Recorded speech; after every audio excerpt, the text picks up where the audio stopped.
கஷ்டப்படுகிற பொழுது பொங்கல் வருகிறது. பொங்கலுக்கு பணம் கொடுக்க வேண்டும். நான் அந்த துறையினுடைய அமைச்சர். அதிகாரிகள் எல்லாம் அழைக்கிறார். அழைத்து எல்லாரையும் உட்கார வைத்துக் கொண்டு இந்த வருஷம் பொங்கலுக்கு பணம் கொடுக்கணும், பணம் கொடுக்கலான்னு இருக்கிறேன் அப்படின்னு எல்லாரையும் கேட்கல.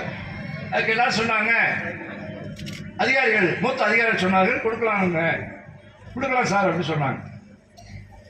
எவ்வளவு கொடுக்கலாம்னு தெரியுமா, என்ன நினச்சிட்டு இருக்கேன்னு தெரியுமான்னு கேட்டார். இல்லை தெரியல சார், ஐயா சொல்லுங்க அப்படின்னு சொல்கிறாங்க.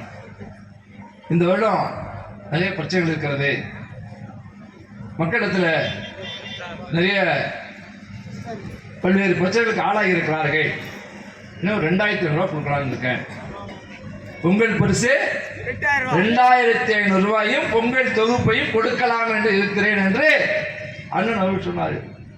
அதுக்கு ஒரு மூத்த அதிகாரி இருந்து சொன்னார், பணம் மொபைலைஸ் பண்ணுறது கொஞ்சம் சிரமம் சார், அரசாங்கம் வந்து பணம் மொபைலைஸ் பண்ணுறது கொஞ்சம் சிரமம், அதோட பணப்புழக்கம் இல்லை, இந்த நேரத்தில் 2000 ரூபாய் கொடுக்கறது வந்து சிரமம் என்று சொல்லுகிற பொழுது அண்ணன் எடப்பாடியார் சொன்னார், எல்லாருமே சகோதரர் சொன்னார்ல, இந்த இயக்கத்தில் தான் கிளை செயலாளர் பொதுச் செயலாளர் வர முடியும், அதிமுகவிலே தான் கிளை செயலாளர் பொதுச் செயலாளர் வர முடியும், கிளை செயலாளர் முதலமைச்சராக வர முடியும். திமுகவில் கருணாநிதி மகன், அதுக்கு பின்னாடி பேரா இப்படிதான் முடியும். அதிமுகவில் மட்டும்தான் கிளை செயலாளர் முதலமைச்சராக வர முடியும். அந்த முதலமைச்சர் சொல்லுகிறார், நானும் எதிரே அமர்ந்திருக்கிறேன். அந்த முதலமைச்சர் சொல்லுகிறார், என்ன சொன்னீங்க, பணப்புழக்கம் இல்லை என்று சொன்னீங்களா, ஏழை கையில பணத்தை வச்சு பாருங்க, புழக்கம் தானாக வந்துவிடும் என்று சொன்ன தலைவன் எடப்பாடியார். அவர் பொருளாதாரம் படிக்கவில்லை, மனிதத்தை படித்திருக்கிறார். நான் வந்த உடனே ஒரே கையெழுத்துல நீட்டை முடிச்சிருவோம் அப்படின்னு சொல்றேன். சட்டமன்றத்தில் நானும் இருக்கிறேன். சட்டமன்றத்தில் நானும் இருக்கிற பொழுது ஸ்டாலின் பேசுற எதிர்கட்சி தலைவராக இருக்கிறார். நீட்டை வந்து நாங்கள் ஆட்சிக்கு கொண்டு வந்தால் நீங்க நீட்டை ஒழிக்கணும், நீட்டை எதிர்த்து உடனடியாக நீட்டை ரத்து செய்ய வேண்டும் என்று பேசுகிறார். நீட்டை ரத்து செய்வதற்குரிய முயற்சிகள் நாங்கள் செய்து கொண்டிருக்கிறோம் எடப்பாடியார் பேசுகிறார். நீட்டை ஒழிப்பதற்கான முயற்சியை நாங்கள் செய்து கொண்டிருக்கிறோம். ஆனால் இது நீதிமன்றத்தில் இருக்கிறது. சுப்ரீம் கோர்ட்டில் போய் அதற்கு வழக்காடுவது யார் என்று சொன்னால் சிதம்பரம், அவருடைய மனைவி நளினி சிதம்பரம் அவர்களுக்காக வாதாடுகிறார். நீட் வேண்டும் என்று வாதாடுகிற வழக்கறிஞராக இருக்கிறார். இது நீதிமன்றத்தில் இருக்கிறது. இதை எப்படி உடனடியாக செய்ய முடியும்?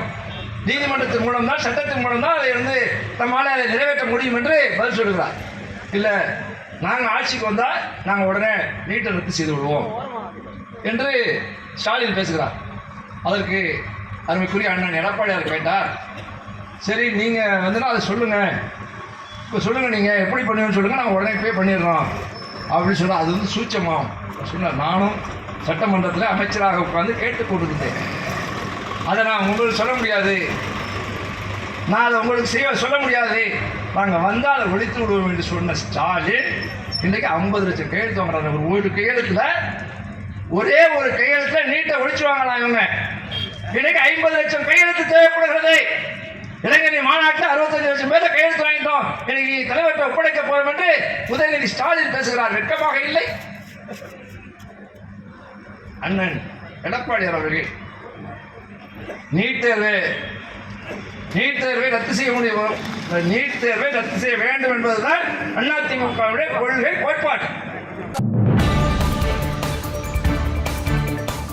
செய்திகளை உடனுக்குடன் தெரிந்து கொள்ள நமது அம்மா இணையதள தொலைக்காட்சியை சப்ஸ்கிரைப் செய்து அருகில் உள்ள பெல் ஐகானை